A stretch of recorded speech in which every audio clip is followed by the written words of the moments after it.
When a caterpillar is so stuffed it can hardly move, it attaches itself to a branch and forms a hard shell around its body.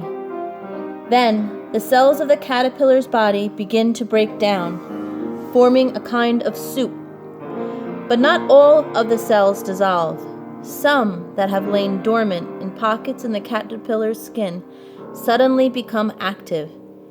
Remarkably, these surviving caterpillar cells contain within their DNA the instructions for creating a butterfly. Because these cells can imagine a different way of being and living, biologists refer to them as imaginal cells. We humans are in the need of a transformation along the lines of that achieved by the caterpillar. Our consumption-based lifestyle is devastating Earth and leaving us bloated. Fortunately, like the caterpillar, we also have imaginal cells in the form of humans who hold an image, a vision for an entirely new way of being and seeing and living. What about you? Can you conjure the world you long for? You might give it a try by completing the open sentence, I want a world where.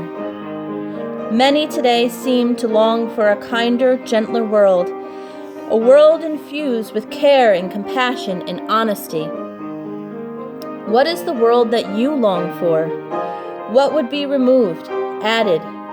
Can you paint it? Can you tell how two strangers would greet each other? Place your hand on your forehead, the locus of cognition, and describe the world that you long for. Now hold your hand over your heart, the seat of passion and desire, and ask, what is the world I long for? Do you have the courage to imagine it, the will to speak of it, the determination to play your part in manifesting it? Here is a vision and promise to sit with.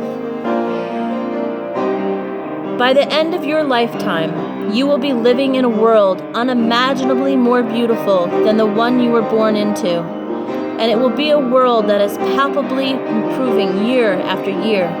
Prisons will no longer exist and violence will be a rarity.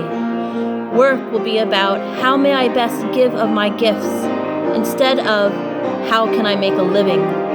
Crossing a national border will be an experience of being welcomed, not examined.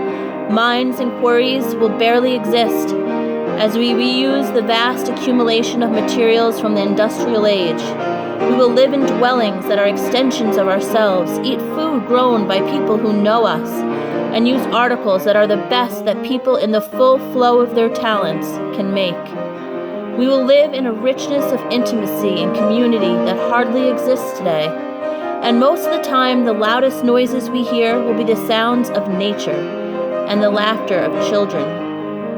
Fantastical? The mind is afraid to hope for anything too good. If this description evokes anger, despair, or grief, then it has touched our common wound, the wound of separation.